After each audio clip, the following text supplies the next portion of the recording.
Keller Williams Command brings the agent operating system and the consumer operating system together seamlessly.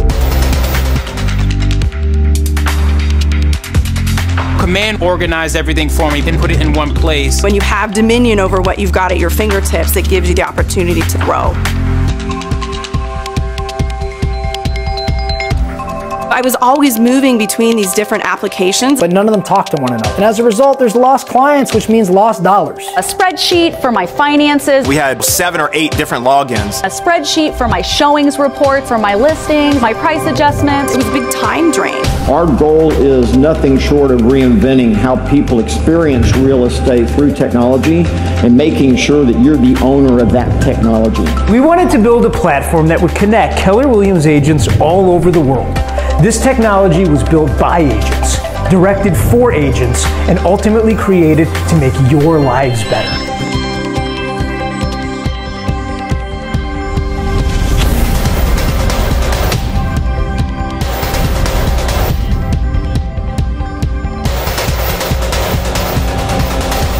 We really took time with each one of the applets, getting to know how it could help us in our business, and Designs was huge because it eliminated that Canva expense. We templated what is our brand going to be, and now everything is branded, it's succinct, it takes seconds to create new listing, under contract, just closed. We use the campaigns dashboard a lot. Within the campaigns dashboard, we can send direct mailers out to neighborhoods that we farm. You just choose like an area, or you can say 123 Main Street. We want like 250 mailers to go out for just listed within a 5-mile radius, or you choose a radius. We also use the campaigns dashboard to set up social media ads and pay-per-click ads to not only be in our hyper-local area, but also farm outside to gain more territory. The way people are shopping for homes has changed. Everything is social, everything is on the phone. So if you can't be on the phone and them have direct access to you as their agent, you're losing. You can tell a real estate agent built this app, and that's what I appreciate. If they find a property within the app and they want to ask about it, it goes directly to you. It's a really great way of being able to connect with your client if you're using the same platform together, and I can see what they're accessing, what's interesting them, when they're clicking on things, when they're opening things. So it helps me also be more efficient how I'm working with my clients. With Smart Plans, I'm allowed to set it and forget it. I don't have to worry about clients falling through the cracks. It keeps track of things that we wouldn't otherwise think of. You know, my clients' home anniversaries, their birthdays, the things that build that feel-good relationship with your clients, it automates. And so it makes those touches so much easier to keep track of and to make happen. So what's really neat about Opportunities is that it will track that lead and that business through the process, not just track it in terms of steps, but also the math behind it.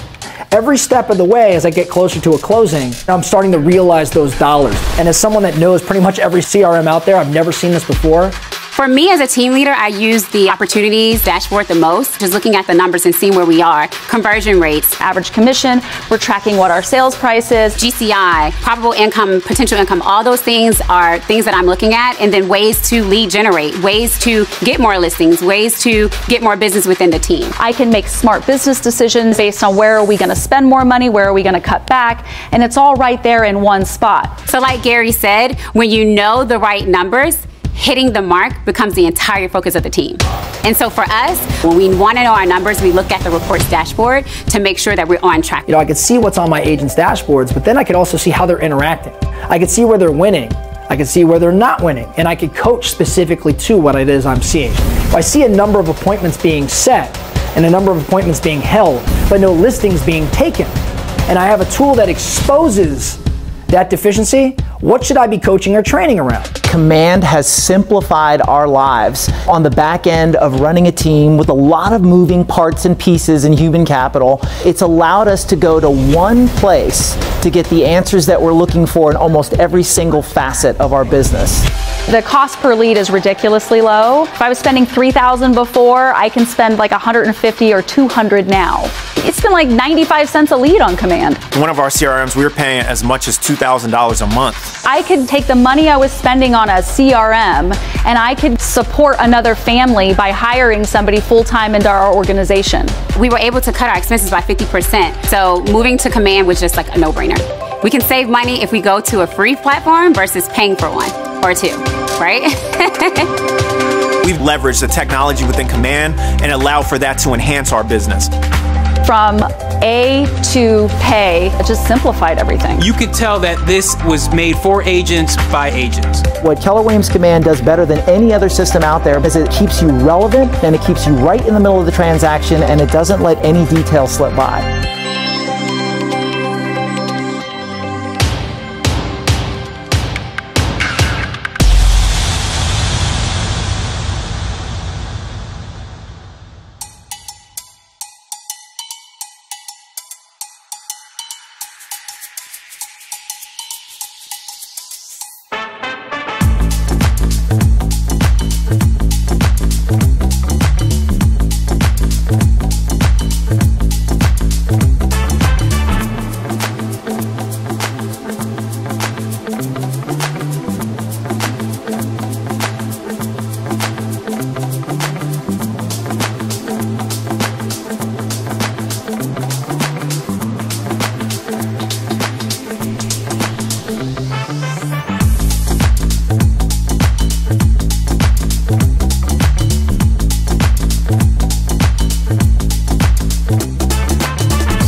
Real estate is about helping people with one of the most fundamental aspects of their lives, home. And you are the expert they turn to. And not just when someone buys or sells, but before, after, and all the little spaces in between. So it can be frustrating when you don't have the time or technology to know when someone needs your help. And when you miss that opportunity, it creates a gap that someone or something else can step into. So let's close that gap and give you the time and technology you need to build high-quality relationships with more people. Let's join forces and demand our technology not replace us, but help us be more human, more present, more everything. Let's take Command. Built exclusively by and for Keller Williams agents, Command is your do-it-all, do-it-quickly, people-centric, less stress, more time, end-to-end platform to grow your relationships, your pipeline, and your market share. Whew! Luckily, using it is a lot easier than explaining everything it does, but let's give it a try. Organize, customize, and sync all your contacts. Group them however you want. Know exactly who to reach out to, when, and about the things they really care about. Send personalized neighborhood-centric just-in-time marketing materials in a snap. Have more conversations, build more relationships, earn more business. Say, "Hey Kelly," and escape from your desk in the office. Add a new contact, log notes, and sync everything while on the go. Seamlessly and transparently source, send, and manage referrals through one of the world's largest and most profitable referral networks. Deploy an ROI-maximized ad campaign across Facebook, Instagram, and Twitter in like 30 seconds. Integrate the systems and tools you already use every day. Automate paperwork and background tasks. Access real-time revenue projections, end-to-end ROI insights, and goal tracking to get a bird's-eye view of your business. Have more conversations, build more relationships, earn more business. Command empowers you to be a better agent by giving you more time, more value, and more freedom. And best of all, it ensures you and your relationship with your clients remain at the heart of real estate, where you belong. We don't get it right all the time. Nobody does. Sometimes we fail, but we fail forward. A couple years ago, we started reworking the Command app. We discovered that we had real AI all along. Agent intelligence. You told us what we did wrong, so we could work to make it right. And the only way to truly get it wrong is to give up. But we didn't give up. We hired the best to make the best. We kept building for you. We broke it down, we beefed it up. We went mobile, baby. And now that it's ready, we're not finished. Let our competitors say pencils down. It's not just about where we are, it's about where we're going. And we'll keep building the platform to go anywhere that you want to go. More time, more education, more contacts, more connections, more insights, more integrations, more on the go. More simple, more success, more results, more referrals. More leads, more listings, more leverage, more wealth. More human, more often. More MREA. We wrote the book on real estate, and now we've built the tech. A bigger and better network, so you could build yours.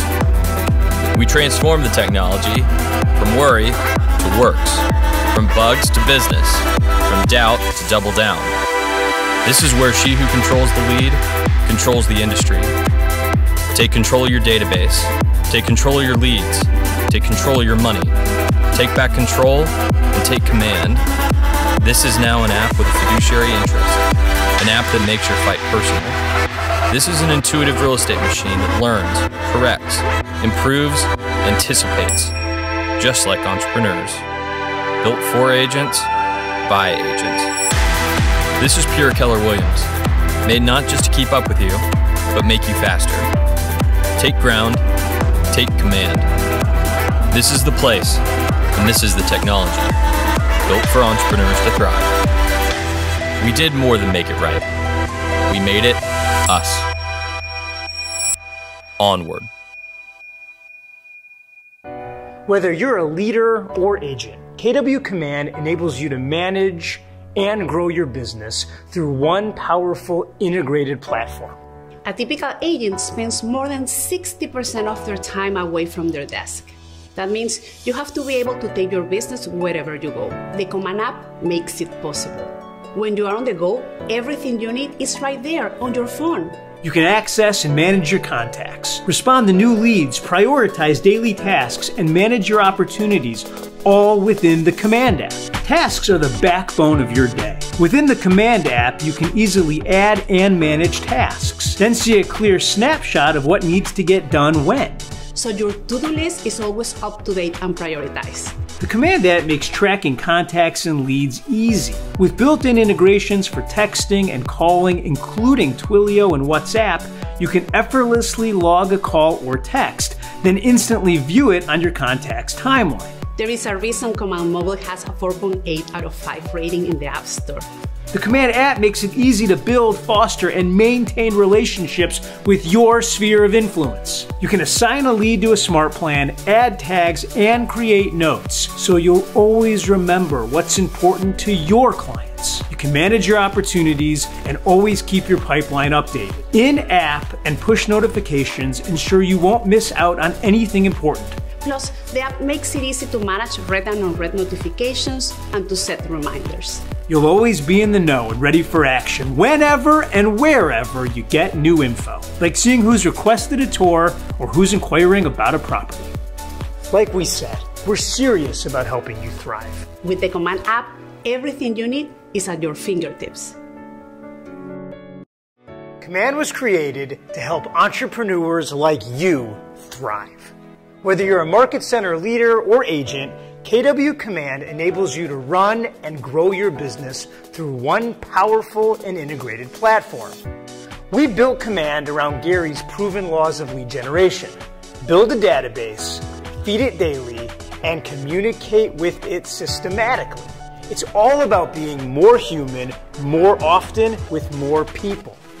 We want you to thrive in this market and capture your unfair share of every market. That's why we help you generate more leads for less. Using Command, you can upload your contacts and start a high-impact marketing campaign without spending a dime. You can run targeted ads across media channels, including Google, Facebook, Instagram, and TikTok with just one login.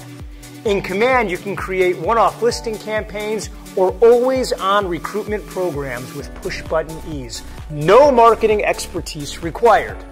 You'll do in 9 minutes what used to take 9 hours. And at less than $3 a lead, you'll pay a fraction of what everyone else in the industry is paying. Save time, save money. Sold. Like we said, we're serious about helping you thrive. For streamlined lead gen, it's all right there. Friends, it's time for you to take command. Jason Abrams here. Everyone knows that I love to talk. It's a gift, but I also love to listen. We're having conversations with the best and the busiest. The biggest personalities making the biggest impact. The craziest and the coolest. It's about passion, strategy, and above all, it's about real, tangible success. This is the Millionaire Real Estate Agent Podcast, available anywhere you get your podcasts.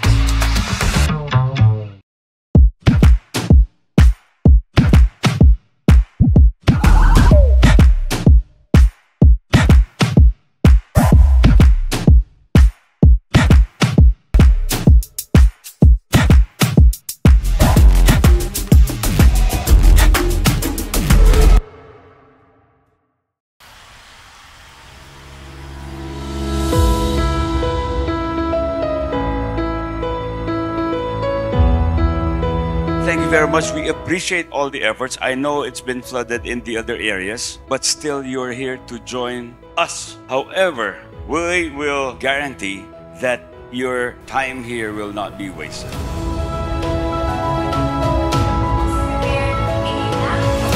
The world is changing globally in terms of the real estate landscape. So I think we can all agree that change has happened in countries in many industries, and usually the way that change happens is by leadership.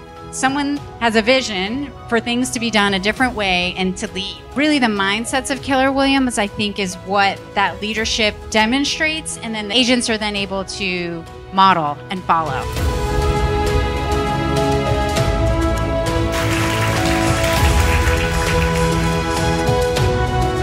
The world wants to complicate everything, including our industry. But what I love that you really clarify for me is that this business is ultimately pretty simple. It's not easy, but it's simple. But if we put a person, a tool, or a system in place in our lead generation, person or tool or a system, or even all three in our lead follow-up, so it's systematic and it's always happening, then the ironic thing is that the service of your actual clients goes up. And then you know the business is coming because that's the engine. In the past, I wasn't really purposeful much. I actually perform or do on a daily basis. But now, since I'm more purposeful, I know at what point be able to hit capper status. So basically, you are now running a predictive business model. Yes, that's correct. Finding a real estate company that could back you up, it will be the most important decision that you would ever make in your entire life. You don't feel that emotion, you don't feel that inspiration. It's not only that you feed your mind, but then after you finish that conference, you so fed your soul. Leader is hard. This is what I learned. How can you help? It's not to get angry, it's not get emotion. It's just like you know your own mission and you know your goal. And we are just together equally to make it happen.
Morning, good morning. Okay, good morning, everyone. I hope you all had a good weekend, a good and productive weekend, and welcome to uh welcome to a lot of new viewers today. I think we have a super special topic today. I'll be with you for the next hour because uh Jonathan is still, I think he's still in Korea or is in Malaysia, but he'll be here by tomorrow. And next week we'll be continuing our series on lead generation. So we'd like to also to welcome a lot of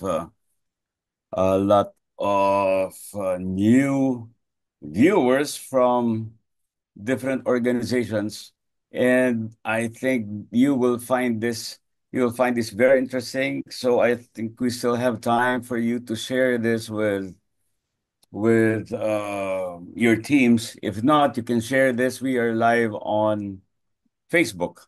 So we'd like to have more people be aware about this because this is something very, very important. This is something, sabi nga, there are two things that are certain in this life. It is death and taxation. So, and today we have invited an expert on this topic. So he can explain to us in layman's term why is it very important to learn it in layman's term. Even some of the people from BIR are still not too clear about this. So it is very important because it's quite complicated. So it's very important that we learn about this in the language or in terms that we are comfortable with. Okay.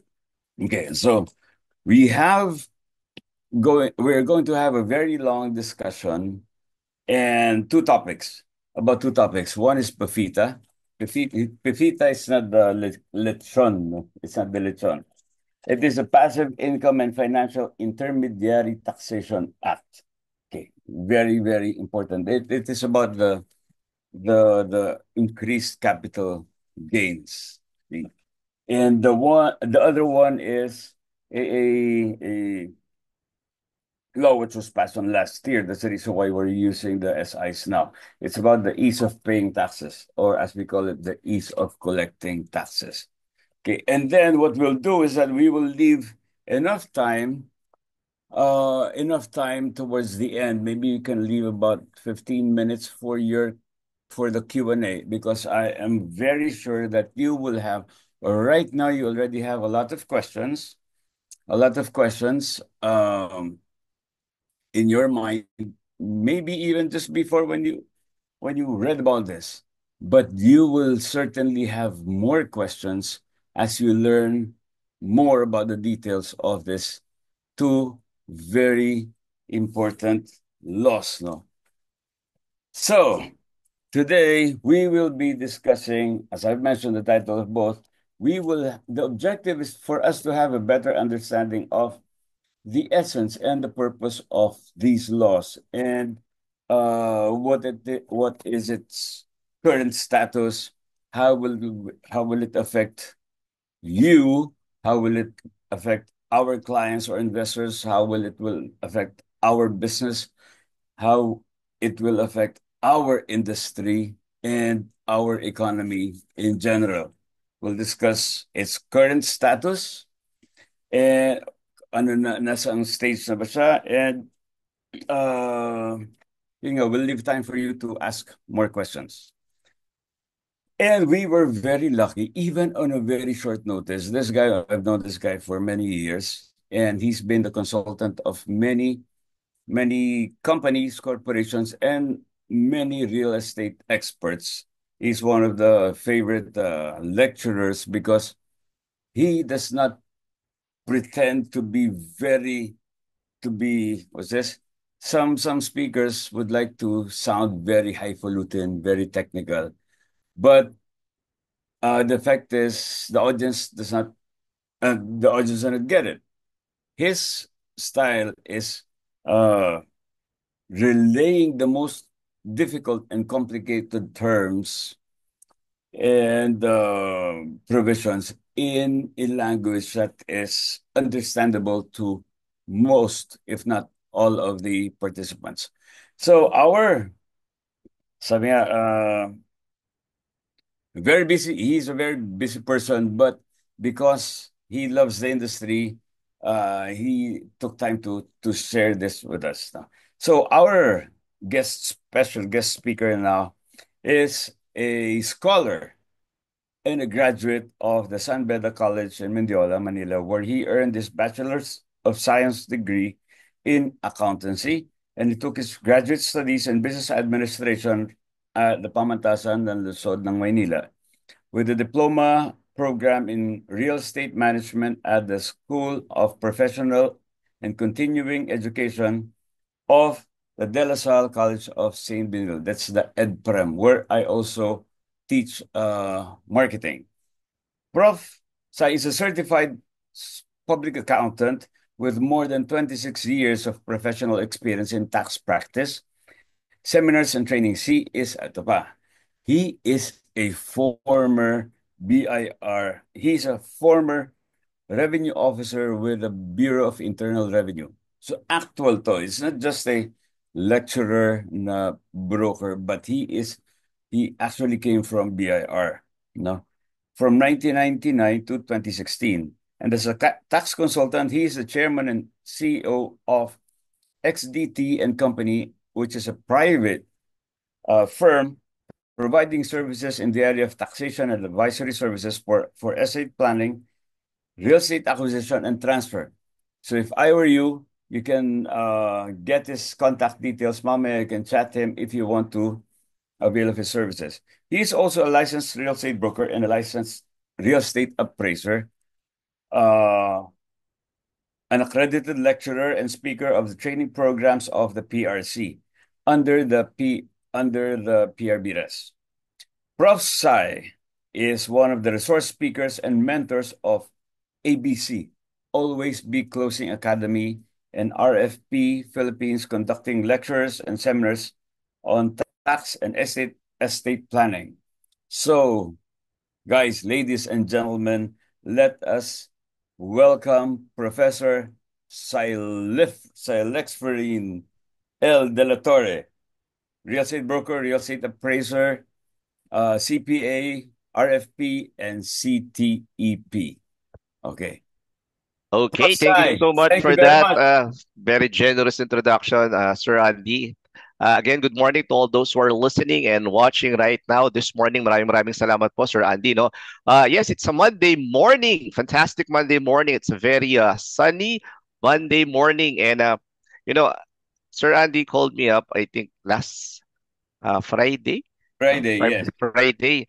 I just got home around past 10 o'clock na from the office. Then sabi niya, Prof, ito yung latest, yung sa PIVITA. Sabi ko, ito yung mga hot topics ngayon eh. Diba? Yung sa capital gain tax, estate and donation. So sabi ko, sige po sir, what can I do to help? Sabi niya, can I invite you to a talk on Monday? Yan. Okay, so of course, it's Sir Andy, and I will really make time for a good friend like him.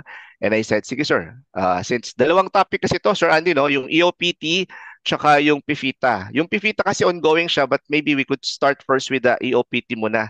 Kasi ito ongoing na to since last year. It was implemented as early as January of 2024. And I remember I was also invited with one of our colleagues in the industry explaining this one. Yes, so let me now share my screen. Yan po. Okay, wait lang. Share my screen.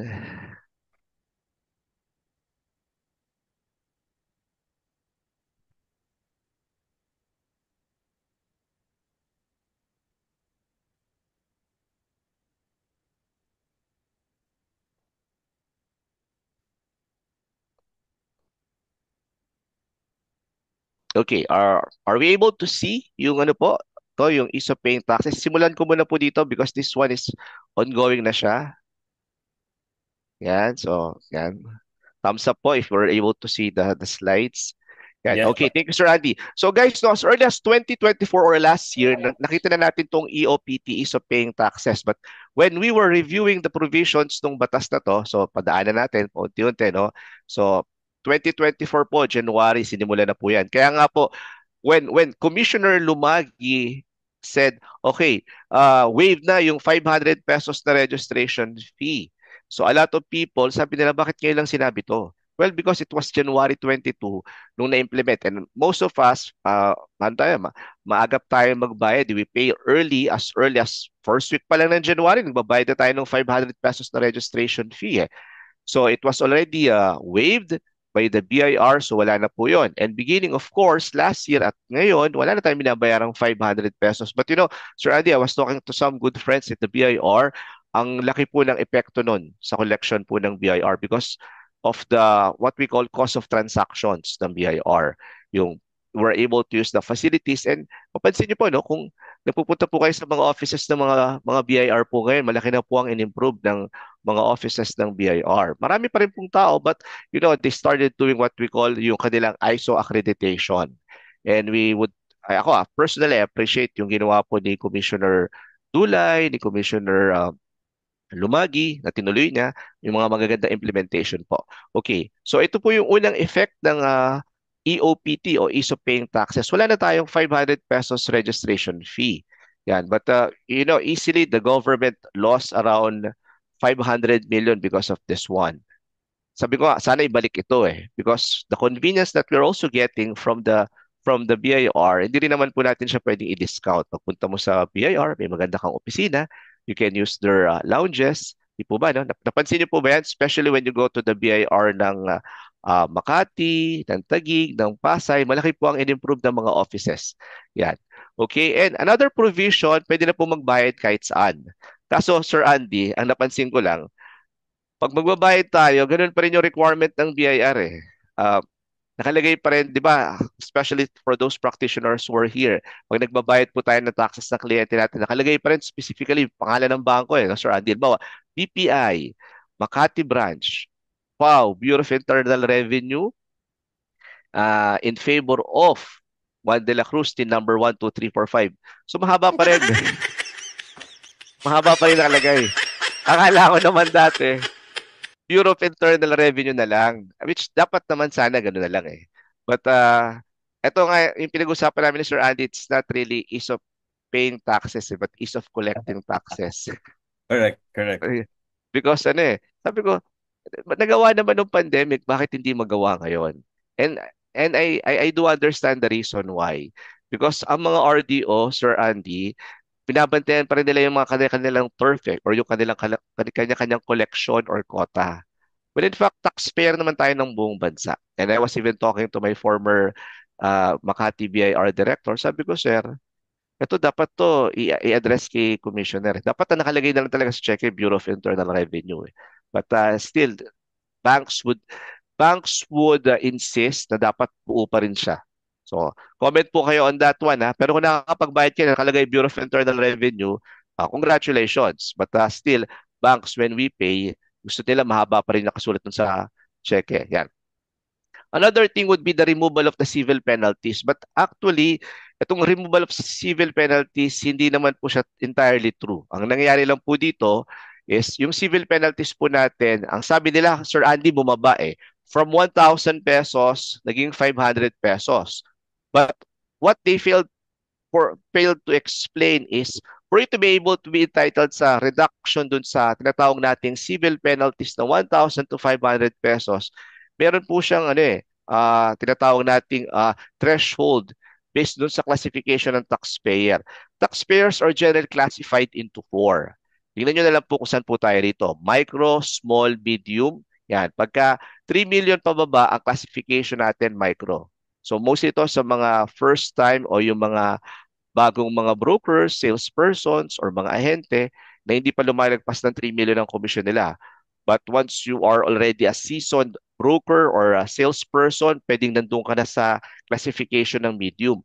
Yung reduction ng penalty, ladies and gentlemen, based on EOPT, let us say, registered na kayo sa BIR but for some reasons, hindi kayo nakapag-file ng inyong tax return, medyo busy sa mga kliyente or nasa abroad, pagbalik mo, sabi ng BIR, Mr. Juan de la Cruz, may penalty po tayo amounting to 12,000 pesos. Representing yung 1,000 pesos natin na open cases per month. Okay? And, Prof, paano yun? Let us say, matagal na akong broker, pero hindi ako nagpapacheck kung may mga open cases ako. So, what should I do? Okay? Kasi natatakot ako, baka malaki na yung penalty ko Okay? So, the first thing that you should be doing is go to BIR. It's better for you to know kung magkano yung penalty mo para makapag-request ka ng reduction. You can always say na ang classification naman is micro or small. Why? Wag po nating hintayin sulatan tayo ng BIR, Sir Andy, na kinokolekta na. Para to kasi ang BIR, since naka naka-ISO na sila, or naka-international standard na sila, huwag niyo pong hintayin na sulatan kayo ng BIR. Kasi pag sinulatan po kayo ng BIR, it makes it more difficult para mag-request po tayo ng reduction ng penalty. Punta na po kayo ng BIR, sabihin niyo mo, my name is Juan de la Cruz, I'm a broker. Bigay niyo po yung ID niyo, yung TIN number, kung hindi niyo po memorize, it's okay. They'll be the one to check that. Sasabihin sa'yo, Mr. Juan de la Cruz, ang open cases po ninyo, ganito kadami. So anong gagawin natin, Prof? Gawa na kayo ng request kagad for the reduction. And they will reduce the 1,000 to 500 pesos based on the EOPT. So yun naman po ang maganda dun sa EOPT po natin. Okay? So long as your classification is micro and small. Prof, paano kung medium? Kasi my company or I am generating more than 20 million in commission, in professional fees, in revenue per year. Well, I am so sorry po, hindi po tayo kasama. Sabi ng BIR, kaya mong bayaran yung 1,000 pesos na open case penalty. So parang sabi ko, may discrimination, no? So magbibigay na rin lang naman ng reduction ng BIR or ang government, bakit hindi pa binuo, Sir Andy, no? Parang hindi naman natin, Sir, kasalanan, Sir Andy, kung malaki tayo kumita, di ba? Ang kasalanan lang natin, busy tayo kaya hindi tayo nakapag-file minsan. Yun lang naman yun. Diba? Yan. So, whenever we enter into a transaction, ito kasi, based on the EOPT, ladies and gentlemen, I just want you to remember the word Isabel. Ano ba Isabel? Ngayon po kasi wala nang official receipt. Invoice na lang po. Pinag-isa na lang. Dati kasi may official receipt, may invoice. Yan. Ngayon po, isa na lang. Invoice na lang po. For every sale, barter, exchange, or lease, we have to issue an invoice. Kaso ang medyo controversial dito, Prof, paano kaya yun? I'm an accredited broker of a developer. Tapos maniningil na ako ng komisyon. Ang sabi sa akin nung developer, yan. So issuean mo muna kami ng service invoice. Yan. Okay? So since wala na nga pong official receipt ngayon, service invoice na po yung ini-issue natin. Pagka service invoice. Kapag sale of goods ka naman, sales invoice. But nevertheless, it's just one invoice po yun. Okay. What happens now? Well, based on the EOPT, yan. Kaya sabi nga namin ni Sir Andy, parang hindi talaga EOPT eh. Once you issue your invoice, so halimbawa meron kang receivable, halimbawa lang, receivable mo sa commission mo 100,000 plus 12% VAT. Okay. You have to issue, ang requirement nila, you have to issue them an invoice or a service invoice. Ang problema lang natin noon is the following month, you are now required to remit the 12% value-added tax on that service invoice. Though, Sir Andy, pinaliwanag naman to ng BIR. Sabi naman ng BIR, well, Prof, ngayon naman, binibigyan naman ng EOPT ang mga taxpayers ng leeway in terms of payment of VAT. What do I mean by that one? So, let us say, January, February, March. Kung nagkataon na na-issue mo yung sales o yung service invoice mo ng January o yung first month of the quarter, hindi mo naman siya kailangan bayaran ng February, hindi mo rin siya kailangan bayaran ng March. So, Prof, kailan namin babayaran yon? Pwede mo siyang bayaran April, which right now, as we speak, last Friday, deadline po ng payment ng value-added tax. Kaya kung hindi po tayo nakapagbayad or nakapag-file ng VAT natin for the first quarter last Friday, okay, expect po natin, may dadating pong sulat sa inyo after a month or two. From BIR. Kasi ngayon, Sir Andy, naka-ano na sila eh. Yung system nila para naka-AI, automatic nag-generate siya ng report. Opo, ang galing nga po ng hats off ako kay Commissioner Lumagi. Ang galing ng system ng BIR na give it a month or two, once you are registered with BIR, pag hindi ka nakapag-file, padala ka nila ng sulat. Medyo malilate lang ng konti yung sulat kasi sa dami nga ng pinapadala nila eh. Diba? Pero may matatanggap kang sulat. So yun yung gusto ko ipaliwanag dito, no? Na once you issue your service invoice, you are now required to pay your VAT. Ang tanong lang, Prof, kailan ko babayaran yung VAT? Kaya nga sabi ng BIR, siguro naman yung 2 o 3 buwan na palugit namin, makakolekta ka na dun sa kliyente mo. May point din naman ng BIR on that one. Ang problema lang natin, Sir Andy, what if, Prof, in-issue ko lang yung service invoice ko last March lang eh. Kasi gusto ko nang makolekta eh. Well, pagdating or before the 25th ng April, you have to remit. So paano yun? Para lumalabas, mag-aabono ko. Tama po. Kaya nga po ang mga broker na madalas na nag-aabono, ano tawag natin, Sir Andy?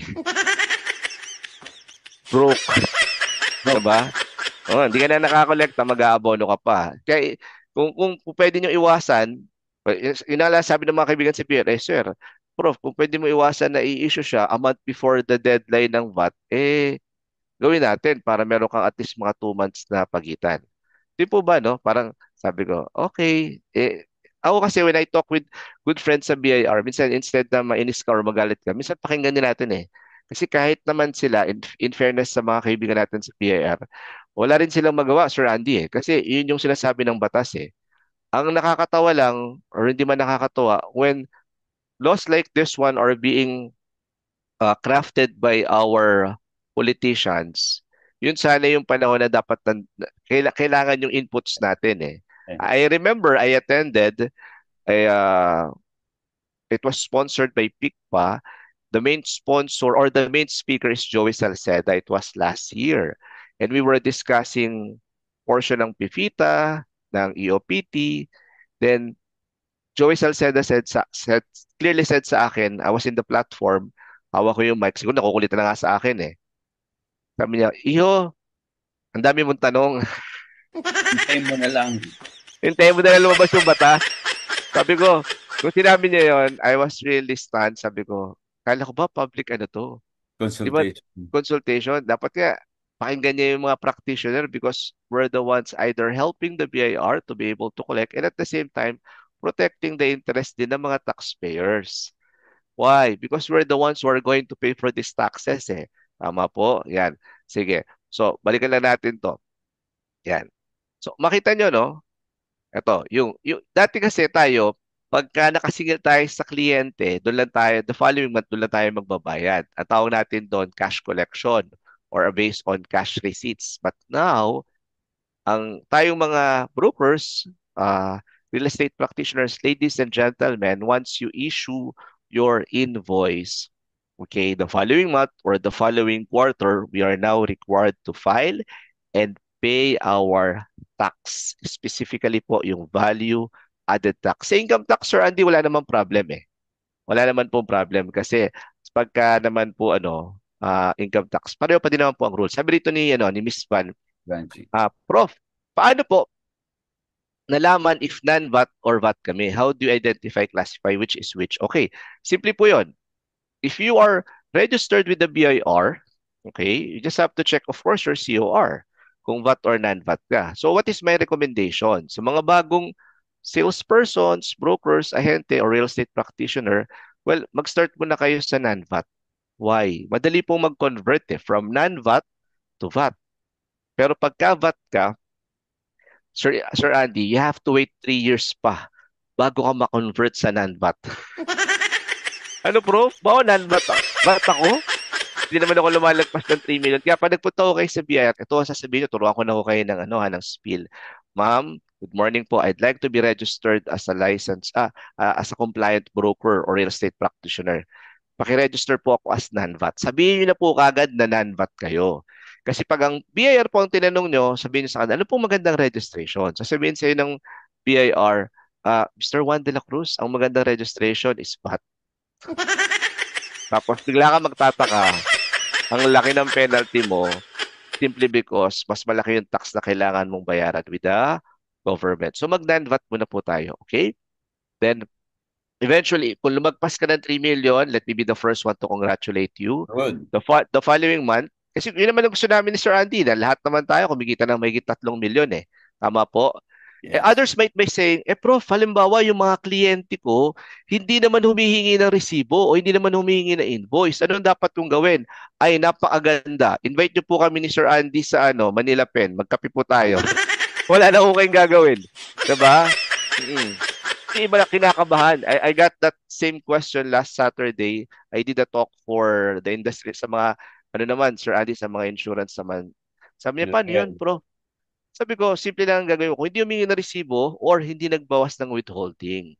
Kasi pwede hindi humingi na resibo sa'yo, pero nagbawas ng 10%, 15% or whatever rate ng withholding, file ka pa rin. Kasi ang tawag natin doon, matching.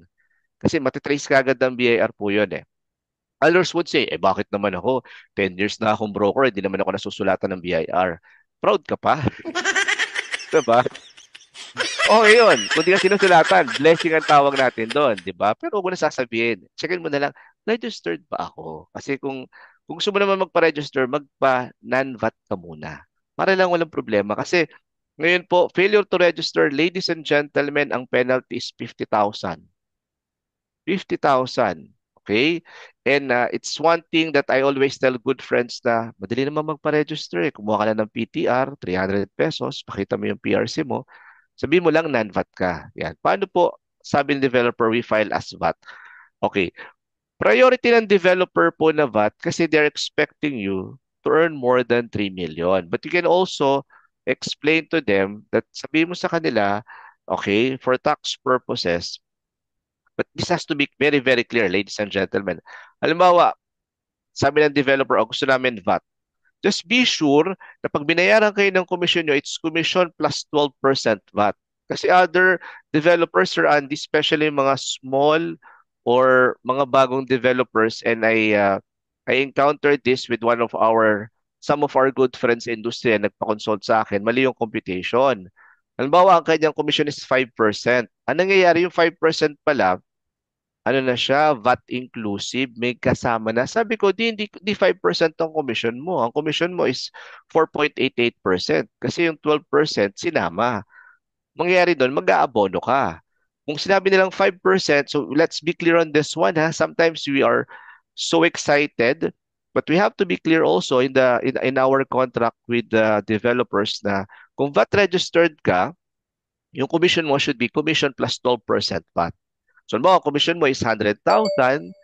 So, babayaran ka ng 100,000, pero babawasan ka ng 10% withholding, pero dadagdagan ka ng 12% na VAT. So, we have to be very, very clear on that one para wala po tayong magiging problema. Kasi others would complain, others would say, hindi naman ako binabayaran ng VAT ng developer ko eh. Sabi ko, ano ba nakalagay doon sa kontrata mo? Kasi kung nag-agree ka ng 5% inclusive of VAT, nandun na yon, kasama na yon. But if you don't want that scenario, just be sure na ang registration mo, non-VAT ka. Para kung sinabing 5%, talagang 5% yun. Withholding na lang ang poproblemahin mo. Okay? Yan. Sige po. Just kung may mga clarification po kayo, i-ano nyo lang po. Ilagay nyo lang po sa comment section. Prof, question, kasi may dati na akong resibo. Sayang naman. Okay. Good news, ladies and gentlemen, kasi ang sabi ng BIR, yung resibo mo basta meron nakalagay na strike out or strike through na instead of official receipt, ang nakalagay doon is invoice na siya. Prof, sabi ng BIR, kailangan magpagawa na ako ng bago. Another good news guys ha. Kasi nag-release last year, Sir Andy, ang BIR. Inihabol na lang eh ng BIR. Mga araw na to, October and November eh. Yung Revenue Regulations 1124, ang sabi doon, until fully consumed na yung resibo mo. Kung ba, nagpagawa ka ng 10 booklet, tapos ang nagagamit mo pala, isang booklet pa lang. So yung 9 booklets mo, magagamit mo pa rin yun. Just be sure lang na may nakalagay na yung official receipt canceled na siya, nakalagay na service invoice or simply invoice, like this one. Yan. Okay, para magamit mo pa rin siya. Hindi po totoo yun na hindi na siya pwedeng gamitin. Sabihin niyo po, okay, update. Revenue Regulation 1124. Last Thursday nga, Sir Andy, may lawyer na nag-consult sa akin. Sabi niya, Prof, hindi ako makakolekta dun sa kliyente ko. Sabi ko, Panyero, bakit? Kasi yung resibo ko daw, hindi pwede yun eh. Sabi ko, bakit hindi pwede? Tinataka mo naman. So, gumawa lang ako ng simpleng sulat. Sabi ko, ito, present mo sa kliyente mo. Tapos kaninang umaga, tumawag sa akin. Sabi niya, Prof, pwede na ako makolekta. Sabi niya, kasi meron palang update, hindi lang pala alam ng accountant nung kliyente ko. Sabi ko, ako rin ba pwede na mangolekta? Kasi makakolekta ka na eh. Diba? Sabi niya, pwede na. Okay? Kasi baka mamaya may Because last year, the reason why, according to you then, the reason why they extended it until December 2024 is because hindi naman kaya nila mag-print ng mga bago, no? Tama po.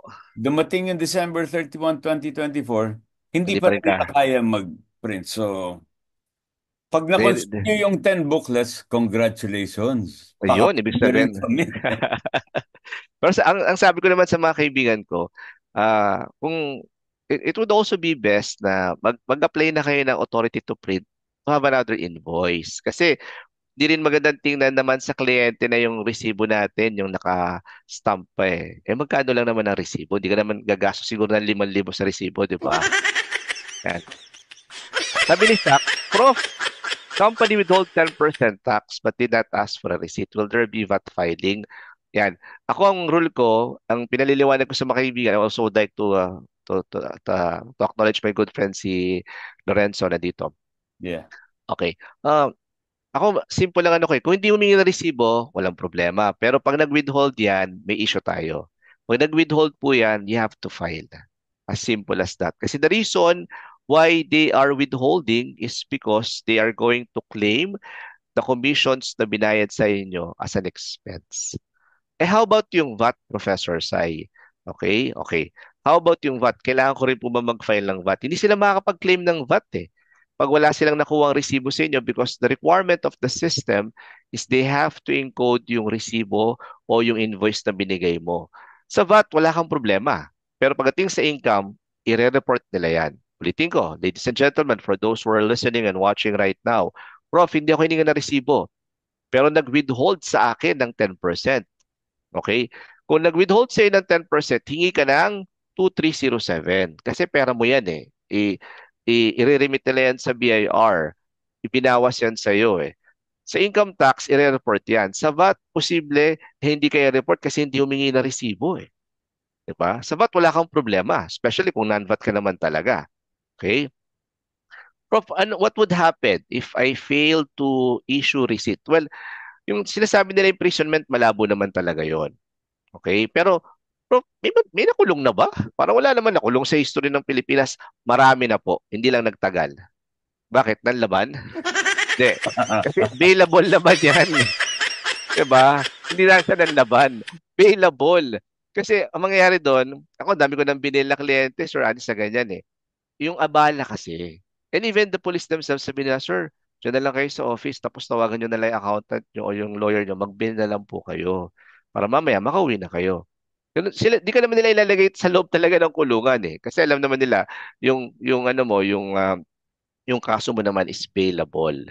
Problema mo nga lang, no, Sir Andy, kung natapat ka ng Friday ng hapon, tapos walang pasok ng Lunes kasi eleksyon. Long weekend ka.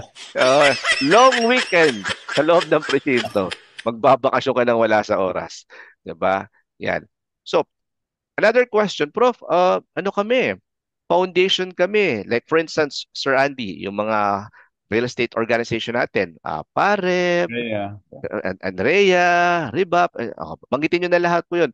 Are they required to register? Of course, they are required to register, but they are only need to issue non-VAT official receipt or acknowledgement receipt or donation receipt.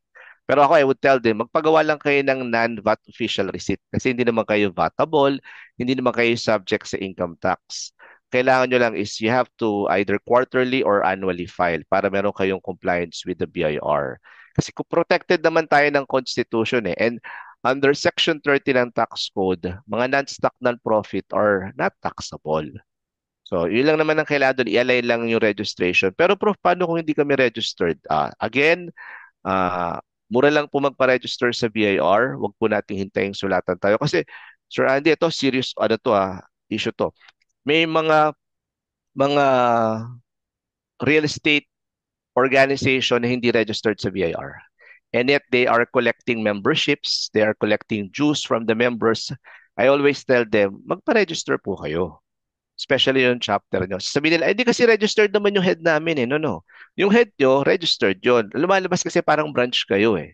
Let's say, Manila chapter, Makati chapter.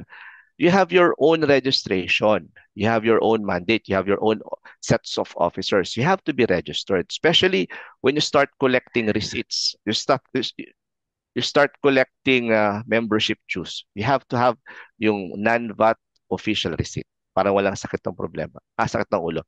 Okay? Preservation ng mga records. Dati 10 years. Ngayon po, good 5 years na lang po siya. Okay, but we don't have to worry about this one unless you are a corporation. Kasi corporation, tayo mas maraming documentation eh. Okay?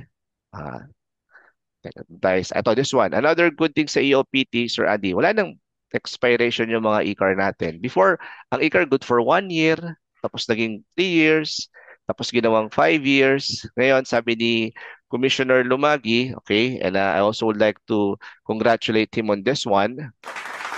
Wala nang expiration kasi yung pag-claim nga lang ng e-car na pag-process lang ng e-car medyo challenging, 'di ba? Yan. So, yun lang naman po yung mga basic provisions ng EOPT. Ang mabigat lang talaga doon, Sir Andy, of course, yung advance payment ng VAT. Ang rule kasi, pag nag-bill po kayo, the following month kung nagkataon ng quarter ending yon, whether we like it or we like it, parang walang pinagkaiba, Prof. Ayun ang katotohanan. Magre-remit po talaga kayo. Diba? Kaya ang ano dito, ang babantayan nyo po kung yung month na mag-i-issue kayo, the following month is the quarter ending. January, February, March, ang quarter ending niya March. So April, magre-remit ka. April, May, June, pagdating ng July, magre-remit ka. So pag June ka nag-issue na resibo, definite yan. Okay? Pero kung nag-issue ka ng first month of the quarter, walang problema. By the time naman makakakolekta ka na. Prof, question, what if hindi talaga kami nakakolekta? Okay? Yeah. Okay. Ang sabi naman ng BIR, they would allow you to what we call yung output VAT on uncollected receivable. Basta establish mo, based dun sa contract mo, halimbawa, ang contract mo nakalagay doon 2 months. After 2 months, hindi ka nakakolekta, okay, pwede mo naman siyang ibawas. Yun naman ang maganda po doon sa EOPT. Ina-allow naman. Parang nangyari lang talaga dito, Sir Andy, gusto lang ng BIR makakolekta in advance. But in the event na hindi ka talaga nakakolekta, pagdating ng quarter ending, i-file mo na siya as your tax credit. Ang problema lang dito, Sir Andy, parang dumami yung trabaho ng taxpayer kasi iisipin mo pa ngayon kung hindi ka nakakolekta. So mag-apply ka pa ng tax credit mo. Parang unlike before, mas simple. Wala akong collection, wala akong babayaran. May collection ako, magbabayad ako. Ngayon, wala pa akong collection, pero nag-bill ako, magbabayad ako. After 2 months, hindi ako nakakolekta. Ladies and gentlemen, mag-apply pa ako ngayon ng credit para mabawas doon sa susunod na VAT na babayaran ko. Okay? Yan. I think ang worry nila doon is 2 months na nakapagbayad ka na pero si developer or whoever is supposed to pay you tax, the commission, hindi pa rin nagbabayad. Ano yung pwede nilang gawin doon? Yeah. I mean, aside from applying for credit for taxes, ano yung pwede nilang gawin doon? Ano yan? Report ba nila or? Okay. Ang recommendation ng BIR po doon, kung hindi makakolekta, tama po yung sinabi ni Sir Andy, we have to have it reported with BIR. Pero give it another month. Kung talagang, ako ang rule ko doon, pag 3 months hindi makakolekta, on the 4th month, mag-apply ka na. Kasi pag nakolekta mo naman yon, walang problema kasi nabayaran mo na siya sa BIR Yun lang talaga, ladies and gentlemen, when we were reviewing the EOPT, I'd like the words of Sir Andy, it's more of ease of collecting, not actually ease of paying, it's ease of collecting taxes Parang pinapa-advance lang ng BIR yung taxes na dapat nating bayaran, pero para meron na silang hawak na funds for the government, for whatever purpose it may be. Okay? Yes. Okay. Remember, the reason why, especially those who are selling affordable housing, affordable projects, wala nang pera and they're doing this full-time. Yun na lang yung inaasahan nila. And then they will bill the developer for their commissions due.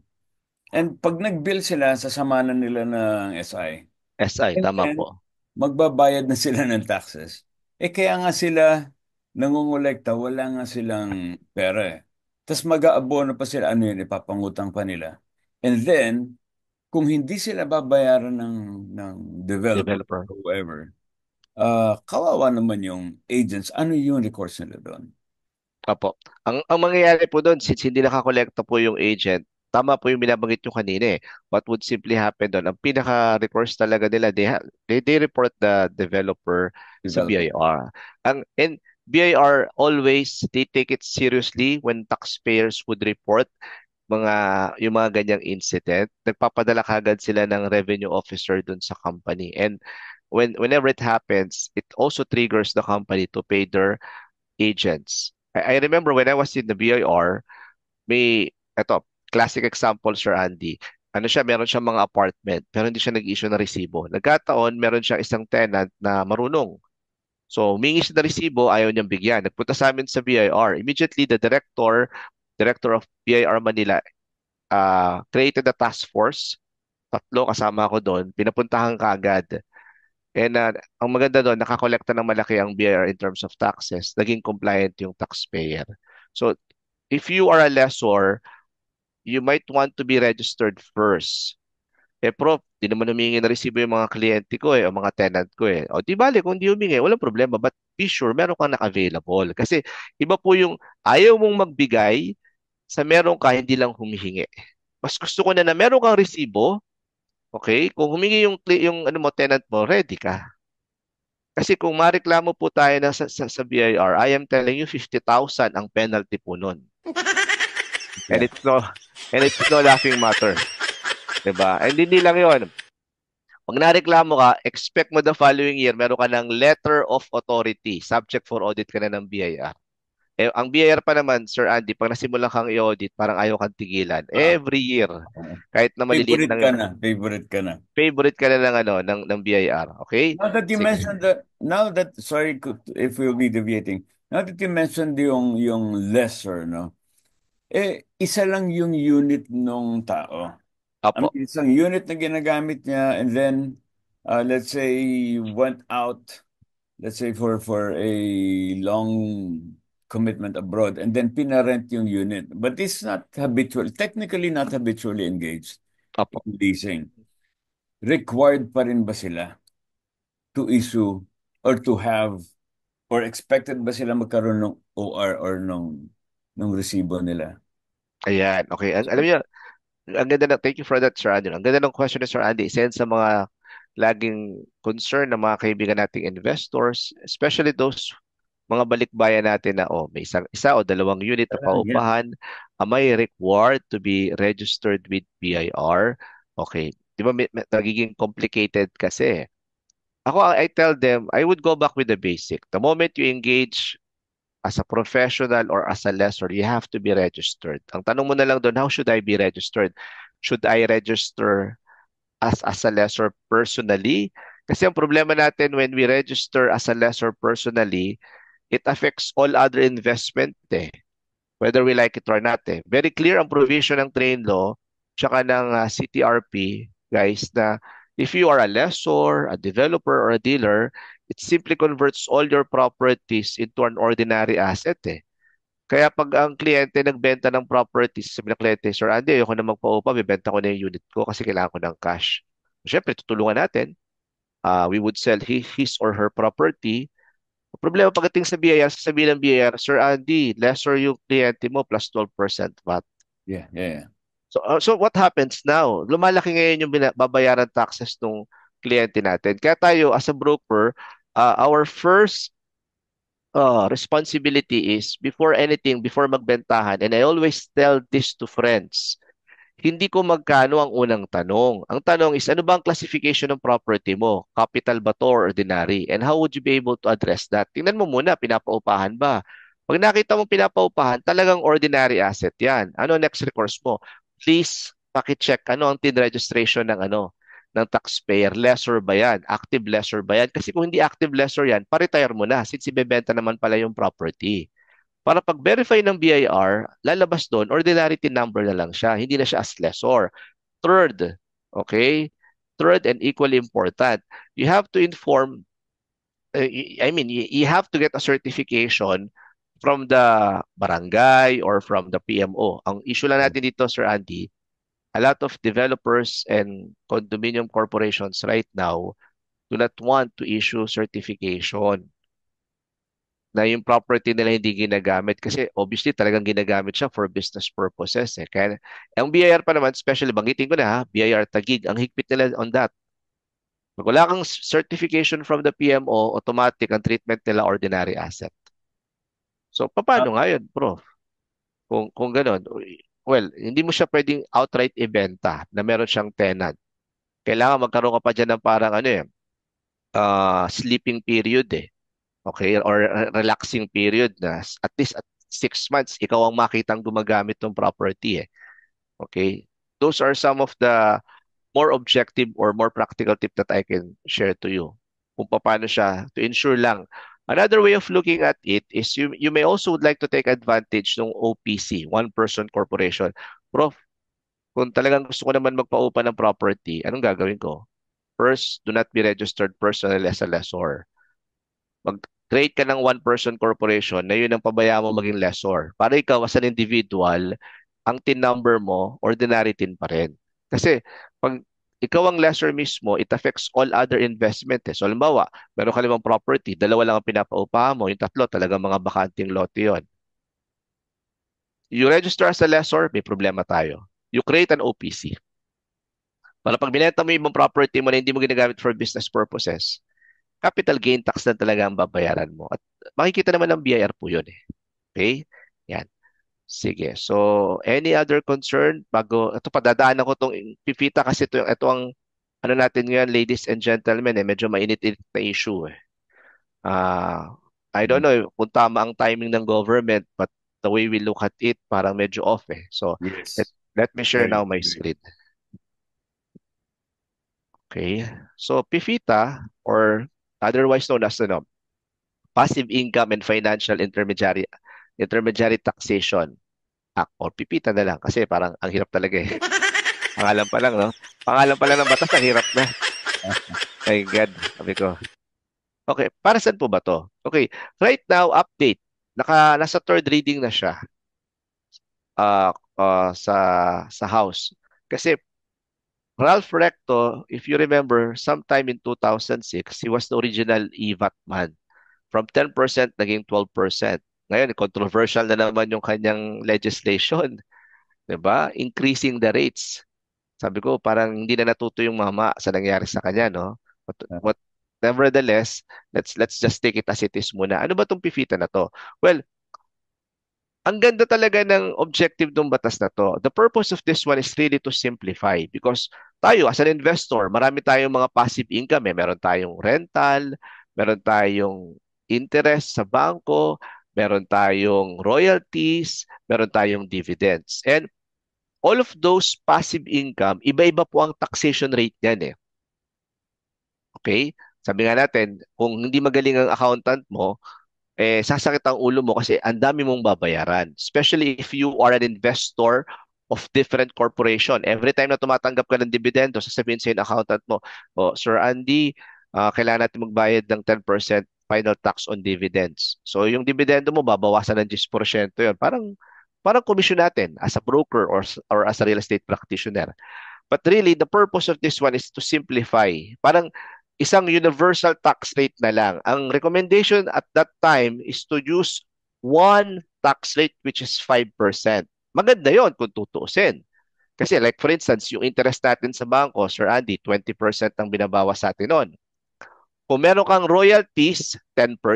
Kung tumatanggap ka ng dividends, another 10% din yan. Kasi syempre tayo as a practitioner, di ba? Minsan we are investors in other corporations or companies. Meron tayong mga dividends. Generally, yung dividends natin as individual, taxable kasi yon. Okay? Ano pa? Mga insurances, yung tinatawag natin gross receipts from banks and insurance. So, pero yun, hindi natin kailangan problemahan yun. It's more on the banks eh. Ang issue talaga natin right now, this one. Yung sinasabi ni Secretary Ralph Recto, sabi niya, we would be able to generate 300 billion, okay, on or before 2030 because of this PIFITA bill. Ano ba ibig sabihin niya doon? Ito lang naman yun eh. Ang paliwanag niya, Sir Andy, wala naman bagong batas eh. Dating batas na to, babaguhin lang. Ano talaga yung pinaka main concern ng batas na to? Ito po, ladies and gentlemen. During the time of President Duterte himself encouraged, that's my word, encouraged Congress by mentioning specifically the name of Sani Angara. Congress is made up of House and Senate. Okay? Kasi baka mamaya isipin mo Congress, di ba mga congressman yun? Hindi po. Pag sinabi mo Congress, it's House of Representatives and Senate.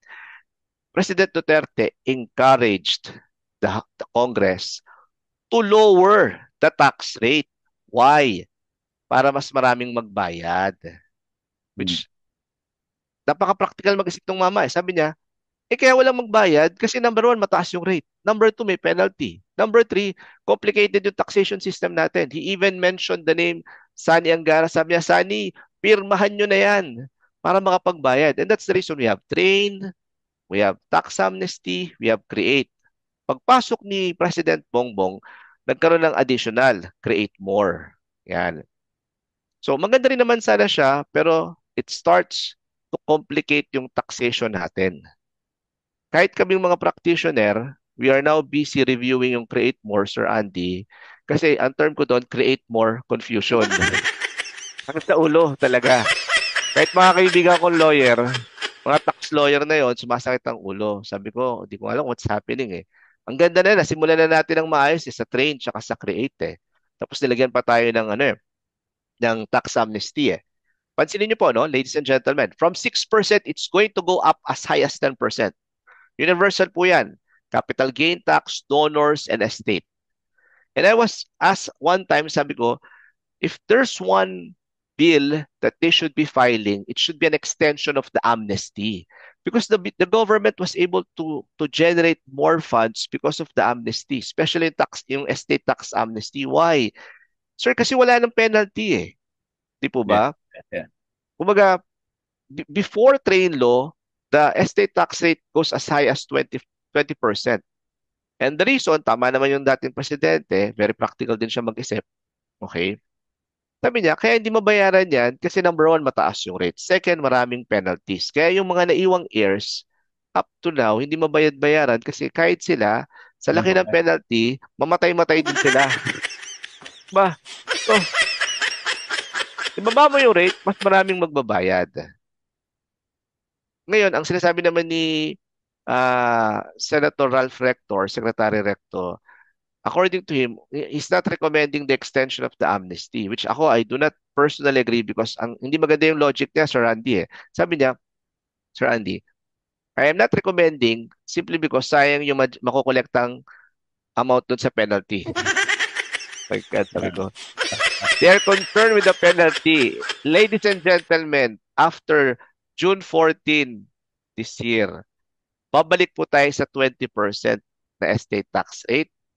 Babalik po yung 25% surcharge, 20% interest, and civil penalties, whether we like it or not. Babalik, magre-revert back po siya. So we practically have less than 2 months. Okay? Now, if Senator Recto is really thinking practical on this one and he wants collection, ibaba mo yung rate or i-extend mo yung amnesty. Okay? Kasi marami pa rin gusto mag-avail eh. Ang laging issue lang dito Prof, kasi nagbebenta pa kami ng property para may pambayad kami. And ako right now, as we speak, Sir Andy, I have 20 cases ng estate. And more than half of those, nagbebenta kami ng property para may pambayad. Kasi amenable sila. We have properties but we don't have liquidity. Correct. We have properties but we don't have the cash to pay for the estate. So, kailangan namin magbenta. So, ang problema doon, magbebenta sila. From 6% cap gains, magsushoot up na ng 10%. Ano pa? Matatanggal, magde-deadline na yung amnesty. So, yung cost of transaction dito, tataas pa siya. So, ang term namin dito, medyo untimely siya eh. Correct. Because what will happen is, kailangan nila ngayon, i-raise na naman yung price nila, yung selling price nila, to come up with their target net nila, yung target net. Correct po. Proceeds from the sale. Correct po. Siyempre, ano yan eh, gusto nila net selling. Bahala na si buyer magbayad ng mga taxes or whatever. So, they have to increase yung kanila para, siyempre, tatanggalin ng buyer yung CGT. Yes. But if kung batable pa yan, yun ang mga issue natin dito eh. So, it would really increase the cost of transaction. Very untimely. Ang term ko doon, wala namang problemang itaas mo eh. Filipinos are very supportive of the government. The problem, very untimely lang siya. Yun ang medyo off sa atin ngayon eh. Yung timing ng government sa mga business or political decisions po natin. Correct. Yan. Kaya tanong ko Sir Andy, biniro ko, sabi ko, Sir Andy, bakit ganun? Yung mga so-called marginalized sector na hindi naman talaga marginalized, may representation. Tayo bang mga nasa real estate, meron kaya tayong party list? Diba? Okay, alam niyo na, sa susunod na leksyon, huwag niyo kakalimutan. Well, another thing is that if you raise the prices, it will make the property less appealing. Less Correct. appealing to who? To everyone, even to the investors. Di ba? How much Tama do po. you have to mark up para makover mo pa lang yung cost of transaction? Which means how long do you have to hold the property para maka-recover ka? Di ba? Totoo po yun. Totoo po yun. Ako, meron ako sa transaction ngayon, Sir Andy. It's around 300 million. Ang sabi ng kliyente ko, Prof, we have to that's his word last weekend, we have to indefinitely hold the transaction because politically speaking, we are very unstable. I do not want to be exposed na ganun kalaki yung gagastusin ko tapos hindi ko pakikinabangan yung property na bibiling ko. For a long time. That's his term. Kasi buyer side kami.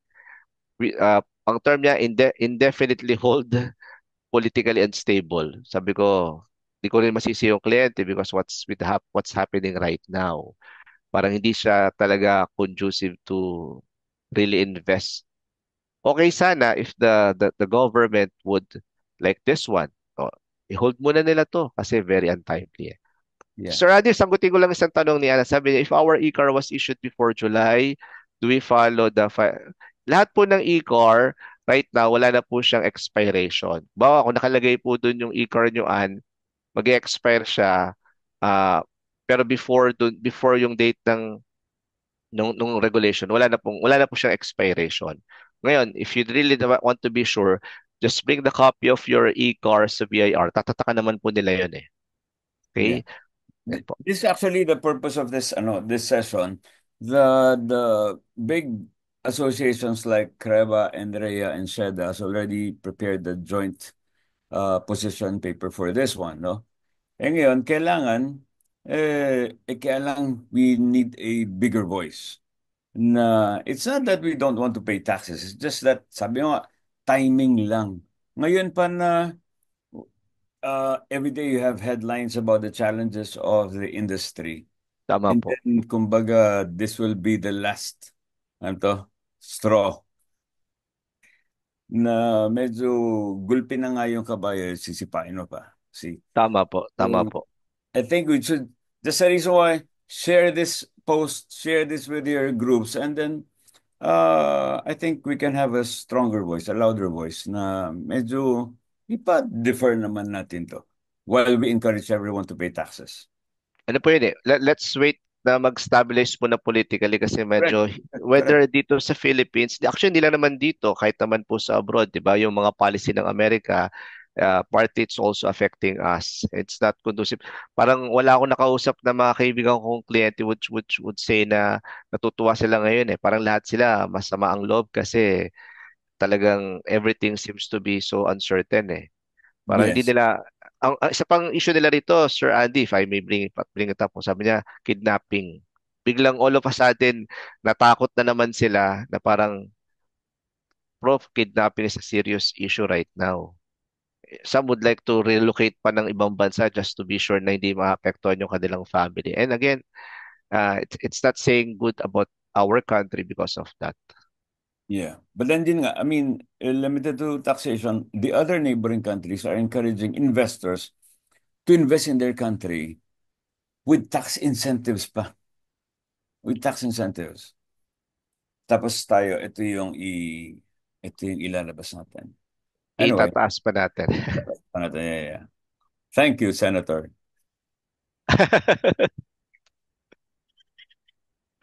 Okay. Sige po, baka we can have a few minutes of Q&A lang just in case. I think I can spare mga around 5 minutes before I turn it back to Sir Andy. Baka lang may for clarification. Yan. And again, text na, what if going back dun sa hindi naman habitually engaged, meron lang one unit na pinaparent, and then hindi naman daw nag-i-issue ng resibo. Okay. So, sige. how will that affect? Okay. Let me just first clarify po yung term na habitually engaged. When we say habitually engaged, yung term po na yon is really used for those taxpayers or those businessmen for them to be able to qualify for a lower withholding rate. Kasi po, if you are habitually engaged, hindi 6% yung ipapagamit sa'yo, kundi lower tax rate. You'll be using 5, 3.35, 3% or 1.5%. So, ang BIR is very straightforward doon sa kanila eh. Paano nga yun, Prof? Isang beses ko lang pinaupahan. Ako, I rather tell you na, yun ang huwag niyong babanggitin sa BIR. Yung sasabihin niyo na, isang beses ko lang naman pong pinaupahan, hindi naman po ako nag-issue na resibo. Bibigyan mo pa lang sila lalo ng reason to penalize you. Kung isang beses mo lang siya pinaupahan, ako suggestion ko simple, huwag mo muna ibebenta kung may umuupa. Gamitin mo muna yung property as it is. Ang nagiging issue lang natin kasi dito, Sir Andy, is what if registered ka as lessor? Diba? Kasi kung hindi ka naman registered as lessor, pag-check ng TIN number mo, yes, isang beses mo lang siyang pinaupahan, yes, hindi ka nag-issue ng resibo. Then just keep quiet about it. Ang challenge mo na lang, humingi ka na lang ng certification. If you can get a certification from the PMO or from the LGU, yun lang. Kasi yun lang naman ang sinasabi ng regulation eh. If you have a certification, di ka naman engaged as a lessor, capital asset yon. Wag mo nang banggitin, please. Wag nyo nang sabihin sa Wag nyo nang sabihin sa BIR na, sir, isang beses ko lang naman pinaupahan to eh. Wag na. Or sir, wala naman akong ini-issue resibo. Much more. Bibigyan mo lang ng dahilan ng BIR para i-assess ka. Okay. Yan po. Para din you see, dito, we have a lot of real estate brokers who are here. Now, what if a real estate broker, VAT-registered real estate broker, nagbenta ng property nila? Even if they're not leasing it out. Nagbenta ng personal property nila. Pero VAT-registered broker sila and the property is under their name. Ayan, okay po. I had several cases like that one na nagbebenta broker. Okay. Broker po siya tapos VAT registered pa siya. Yes. Then ako I would stick with the provision po ng Revenue Regulation 7-2003. You are a broker. You are not a developer. You are not a dealer. You are also not a lessor. So ang tanong doon, paano yung property ko pag binenta ko? Kung hindi mo pinapaupahan yung property or assuming pinaupahan mo pero you were able to get a certification to that effect na hindi siya ginagamit for business purposes, capital asset pa rin po ang transaction na yon. Capital asset pa rin po ang classification. Very clear po ang regulation doon. Ang challenge na natin doon, natatapat kayo sa mga examiner na hindi talaga nagbabasa. Ang alam lang nila kung ano sasabihin sa kanila na, hindi, broker yan eh. Kahit nga po ang corporation, ladies and gentlemen, kahit corporation po ang nagbenta, if the corporation is not a dealer, developer, or lessor, and the corporation can clearly say na meron akong certification, bakanting lote yung binibenta ko, capital asset pa rin po yun. Kasi sinasabi rin dun sa regulation na capital asset are all properties owned whether by an individual or a corporation that is not used for business purposes. Tanong, ano yung proof natin na hindi siya ginagamit for business purposes? Very clear. Certification. Wala na po talagang iba. Yun lang ang sinasabi po doon. Kahit corporation na nagbenta, so long as hindi ka developer, dealer, or lessor, qualified ka na maging capital asset yan. Ito lang ang babantayan po natin. Paki-check po yung primary purpose ng corporation nyo. Kasi sa primary purpose, baka mamaya nakalagay din doon yung real estate. Lahat naman po ng corporation, even non-stock, non-profit corporations, nakalagay po yon saan? Sa secondary. Kung nakalagay siya sa secondary, wala kang problem. Huwag lang sa primary purpose. Because I recently encountered a case in BIR Makati. Sabi nung examiner, Sir Andy, may VAT yan, Professor Sai, kasi corporation na nagbenta. Sabi ko, tama po kayo. Corporation po ang nagbenta. Pero hindi po siya into real estate. Sabi niya, patingin nga ng SEC registration mo, patingin nga ng articles mo. Tapos pinakita niya sa akin, nakalagay buy, sell, lease, mortgage, real properties, real estate. Sabi ko, again, tama po kayo. Saan po nakalagay? Sa secondary purpose. Ano po ba sabi ng regulation? Primary purpose. At alam naman po natin, all corporations, ang secondary purpose, kasama po ang real estate. Ano mo ginawa nung examiner, Sir Andy? Nag-walk out, napunta rin sa loob. Sabi niya, kinausap niya yung RDO. Sabi ng RDO, hindi, tama si Professor Say eh. As secondary purpose eh. Capital asset yan, hindi yan ordinary asset. So, importante lang tayo, as mga brokers, stick lang tayo dun sa basic. Kung naiintindihan po natin yung basic, and sometimes also, the way we explain it dun sa examiner, kasi we have to admit, examiner sila eh. So, ang thinking kagad nila, sila yung tama. Kaya ang word ko, tama naman po kayo. Pero ano po ba yung nakalagay? Di po ba? Yun yung, minsan yung pananalita rin natin on how we say it sa mga examiners eh. And remember, hindi natin kaaway ang BIR. Kaibigan po natin sila. Nagkataon lang, iba lang din po minsan ng kanilang pagkakaunawa or pagkakaintindi. Kaya nagkakatampuan tayo ng konti in practice. Yun po. Okay. Okay. Now we have a question from Marisa Prats Garcia. Marisa, congratulations on your big award in Las Vegas last February. So, meron siyang tanong, so what is the latest on the zonal value increase by Congress and the CGT increase to 10% timeline? Okay po. In terms of zonal valuation po, wala na pong zonal valuation ngayon kasi meron na po tayo yung RP Bara, yung Real Estate Valuation and Appraisal Act. So it will now replace yung zonal value. Alam niyo ba good news? Kasi last year, when the RP Bara was approved, BIR Makati, specifically the region of Makati, was poised to increase again the zonal value because according to them, it's been more than 4 years. Very timely yung batas kasi nung naaprubahan po yung batas ng first quarter of last year, I think around second quarter, mga around April siya, naaprubahan. Nung naaprubahan yung batas, specifically RP Vara or the Real Property Valuation Access, hindi na pwedeng mag-increase ng zonal valuation.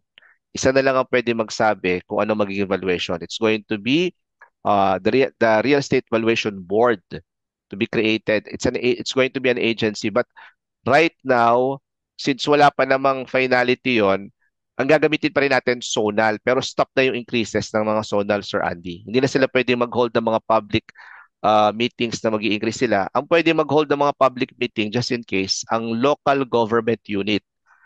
Kasi under the RESA, the local government is the only authorized or specifically the real estate assessor ng mga LGR, the ones authorized to increase the valuation. But the way we look at it, ang gagawin po nila dyan, i-align nila yan sa zonal valuation. Okay. It's either bababa lang ng konti, pero i-align po nila yan. Kasi ang zonal valuation po natin, with all due respect sa mga kaibigan natin sa BIR, medyo overstated po talaga ang valuation. Yes. I attended several public hearings and those public hearings and public consultations, again, naka-prepare na kasi siya eh. Nandun lang sila, it's more of parang, it's an information dissemination rather than a public hearing or a public consultation. It's more of information dissemination eh. So again, Madam, wala na po tayong increase on zonal valuation. About the CWT, Sir Andy, sorry? About the CWT, will it also be increased? Pag naaprubahan po yung sinasabi ni Sir Recto, ni Secretary Recto, yes po, pati po yun, tataas po yun. At the same rate? Same rate din po. I-align po nila yung CGT, EWT, CG, donors tax, tsaka estate tax. Gagawin po nila isang universal rate po yun eh. Wow. Okay. Kaya tama yung term mo, Sir Andy eh. Very untimely po talaga siya. Yes. May question po rito si Sir Lorenzo. Sabi niya, Prof, are salesperson required to register and secure their sales invoice? Yes po. Have them registered as a non-VAT salesperson. You just have to be very practical about it. Lumalagpas ba sila ng 3 million? Kung hindi naman, mag-non-VAT po sila para mas madali rin ang recording sa inyo. So, wala kayong kailangan i-impose na 12% sa kanila. Pero kung lumalagpas sila ng 3 million, they have to be registered as a VAT registered salesperson. Mayroon din silang sariling sales invoice. And the good thing, I know my good friend si Melvin Rosario is also part of your firm. He's well conversant on that one. You might want to ask him. Yeah. And he's also a good speaker. Nice. Consultant Lorenzo. Okay. Oh, by the way, you mentioned two very important, very nice topics. And baka istorbohin ka namin ulit because I think everybody's finding this very, very useful. Yung RP Vara and one-person corporation, how can a broker or how can we encourage also our lessors to register as a one-person corporation? Because I think everyone here as clients have clients na nandun sa sitwasyon na yun eh. So they ask us, how do I do that? How do I register as a one-person corporation? Ang maganda rito, Sir Andy, itong recommendation na to also came from our good friends from BIR. Sabi niya, alam mo, Prof, yung mga kaibigan mo, mga property owners, na nakita rin namin yung mga challenges nila, but kasi kami ang trabaho namin is to implement eh. They would register personally as a lessor. So what happens when they sell a property na talagang di naman ginamit for business purposes, talagang very obvious na capital asset siya, by default kasi under the law, since lessor ka, nagiging vatable siya. Sabi niya, why don't they just put up a one-person corporation and let that OPC be the one to manage yung kanyang mga properties that are directly used for business purposes. Kasi ang OPC naman, ladies and gentlemen, it's also like a single proprietorship. Ang term ko sa OPC, it's a glorified single proprietorship because ikaw rin naman ang may-ari nun. The only difference is it has its own separate and distinct TIN registration. At least ikaw, we have several properties, not all are used in business, hindi na siya kumingle dun sa mga iba mo property. Yan. Maybe we can have a separate discussion on OPC, especially on how to register. But again, ladies and gentlemen, I would like to recognize my good friends, Melvin and Melvin Rosario. Melvin here, President of CITREB. Our president in CITREB right now, yan, was also a good practitioner and a conversant sa mga OPC. Yes. Hi, President Melvin. Good morning, sir. Good morning. Morning. Yung tanong ni Marisa, ano yung revenue regulation number protecting the brokers from having to pay VAT on the sales there? Okay po. Kung revenue regulation po 'yon, technically po ang revenue regulation po in terms of VAT is Revenue Regulation 13/2018. Sa VAT po 'yon. Okay po. Kung in terms of ano naman po, registration po ng mga brokers, salesperson, Revenue Regulation 8/2018. Basta so long as hindi ka magbabayad ng VAT if kung naka-register ka doon sa 8% flat rate. Okay. Ito gusto naman ng mga agents na hindi nababayaran ng developers nila or what. Kunyari, hindi nabayaran and they've paid already, assuming they've paid already their VAT dues in advance. Apo. Kanino sila magre-report? BIR po. Doon po tayo sa Officer of the Day po. Meron tayong Public Assistance Office po. Para ang gagawin po susulatan po ng BIR po yung mga corresponding developers po. Okay. From Carmela Agsolana, paano if the owner passed away while his TIN registered as a lessor? Will their heirs pay the 12% VAT for each year? Okay po. Thank you, Ma'am Carmela. Pagka po yung first, if the property owner passed away, of course, estate tax po yun. Ang estate tax po natin, wala po siyang 12% value-added tax. Pero for question, Prof, magbebenta kasi siya ng property eh. Ang ibebenta niyang property, yung property po nung namatay. Paano po yun? Let us say yung property ng namatay po is meron po siyang ginagamit po siya for business purposes. Will that pay EWT or will that pay CGT? Yan. I think that's yung mas clear na dapat natin i-address. Okay. Let us say Juan de la Cruz passed away. Meron siyang property na ibebenta ng family so they have funds. The BIR will now determine kung yung binibenta niya is capital or ordinary asset. That's the purpose of ocular inspection as well. Kasi pag-check po nila sa TIN registration, makikita naman po niya doon na lessor siya. And right now, lahat po ng mga deceased persons, yun pong kanilang TIN number, hindi naman po babaguhin yun eh. I-convert lang siya sa estate. Pero will there be VAT sa transaction? Yes. Once the BIR determines na yung binibenta nyo pong property as part po ng settlement na estate is an ordinary asset, they will impose the 12% VAT. Para kanino? Hindi po sa mga heirs, ha? Doon sa dun sa property owner na namatay. But here's the thing, kung ayaw mo magbayad ng VAT, okay, if ayaw nyo magbayad ng VAT, i-transfer nyo muna yung title sa pangalan nyo sa mga heirs muna po. Kasi that's going to be a different scenario. Okay? Tsaka nyo ibenta yung property. Or tsaka nyo i-transact yung property. If it's possible. Kasi I had that scenario before, Sir Andy, nag-impose na 12% VAT yung BIR simply because lessor kasi yung namatay. So, ang ginawa namin, tinransfer ko muna. Nung na-transfer, sabi ko, tsaka natin i-transact yung bentahan. Okay. So, one last question. No? We've, super interesting yung topic. Usually, we finish on time in 1 hour. But then, I think, very, very interesting yung session natin. So, one last question. When will the increase of CGT from 6 to 10 be implemented? Okay, naka-third reading na po siya eh. So, naka-third reading na po siya sa Congress, pero papanig pa po yan sa Senado. Pag ang Senado po, ang ginawa po nila is inaprubahan lang po nila or walang amendment, definite po yan, this year mangyayari po siya. But as we speak, since mag-election po tayo, wala rin pong ang Senate ngayon. Tama Melvin, wala ring hearing ang Senate ngayon kasi naka sila eh. Election time eh. Yeah. Sa 20th Congress na po yan. Apo. Kaya para pag-take na sa 20th Congress, parang start uli ng bago yan eh. Yes. Ba tayo umapila? Pwede po. Pagdating po doon, kasi parang babalik po siya sa first reading, Sir Andy eh. Okay. So I think we should join force and reason out.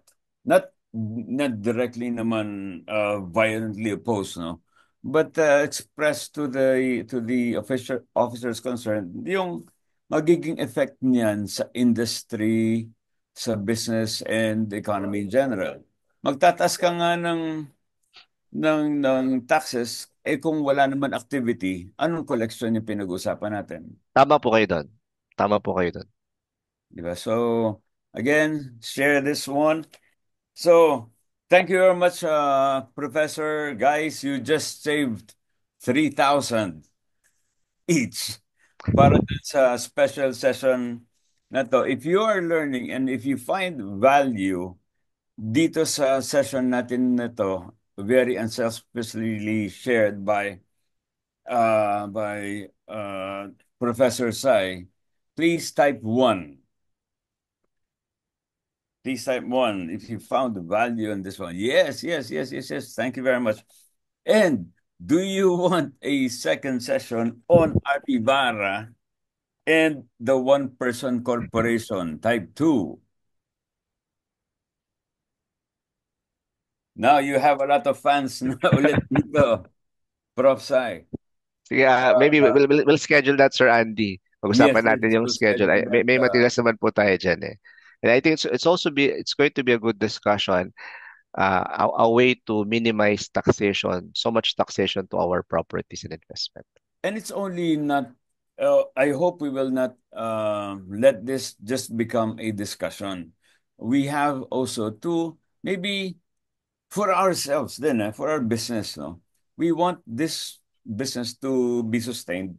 Last Thursday, we had a session with the Italian Chambers, Dusit, about sustainability, but sustainability about the environment. But this one naman, let's talk about sustainability dun sa negosyo naman natin. Di ba? This is giving a lot. This has a big contribution to the economy. So I hope let's take part. It's not being overprotective sa atin for our personal interest, no? But for the industry as a whole. Tama po. As a whole. So, again, thank you very much. And since nandito na rin si President Melvin, medyo, I hope, pwede ka rin namin istorbohin as a speaker in our future sessions. Yes, sure, Sir Andy. Welcome po. Yes, thank you very much. Prof. Sai, again, thank you very much. Share this, save this, share this, and spread this. Okay, and let's also spread positivity and let us promote Philippine real estate. Thank you very much. Was this Hannah? Do you have anything to flash or promote?